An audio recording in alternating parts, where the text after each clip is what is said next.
The boys chased off by the dead one, and her memory of Bugler was fading fast. Howard, at least, had a head shape nobody could forget. As for the rest, she worked hard to remember as close to nothing as was safe. Unfortunately, her brain was devious. She might be hurrying across a field, running practically, to get to the pump quickly and rinse the chamomile sap from her legs. Nothing else would be on her mind. The picture of the men coming to nurse her was as lifeless as the nerves in her back, where the skin buckled like a washboard. Nor was there the faintest scent of ink or the cherry gum and oak bark from which it was made. Nothing. Just the breeze cooling her face as she rushed toward water, and then sopping the chamomile away with pump water and rags, her mind fixed on getting every last bit of sap off, on her carelessness and taking a shortcut across the field just to save a half-mile, and not noticing how high the weeds had grown until the itching was all the way to her knees. Then something, the plash of water, the sight of her shoes and stockings awry on the path where she had flung them, or hear boy lapping in the puddle near her feet, and suddenly there was Sweet Home, rolling, rolling, rolling out before her eyes, and although there was not a leaf on that farm that did not make her want to scream, it rolled itself out before her in shameless beauty.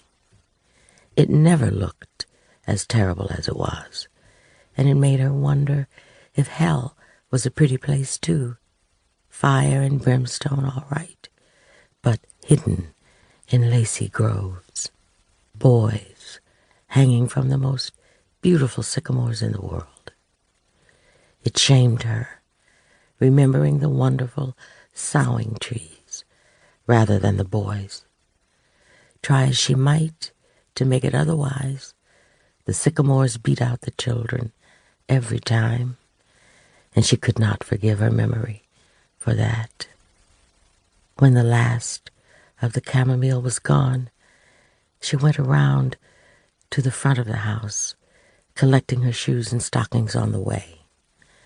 As if to punish her further for her terrible memory, sitting on the porch, not 40 feet away, was Paul D., the last of the Sweet Home men. And although she could never mistake his face for another's, she said, "Is that you?" "What's left?" He stood up and smiled. "How you been, girl, besides barefoot?" When she laughed, it came out loose and young, messed up my legs back yonder. Chamomile. He made a face as though tasting a teaspoon of something bitter. "I don't want to even hear about it. Always did hate that stuff." Setha balled up her stockings and jammed them into her pocket. "Come on in." "Porch is fine, Setha. Cool out here." He sat back down and looked at the meadow on the other side of the road, knowing the eagerness he felt would be in his eyes. 18 years, she said softly. 18, he repeated, "and I swear I've been walking every one of 'em. Mind if I join you?" He nodded toward her feet and began unlacing his shoes. "You want to soak them? Let me get you a basin of water." She moved closer to him to enter the house. "No, can't baby feet. A whole lot more tramping they gotta do yet."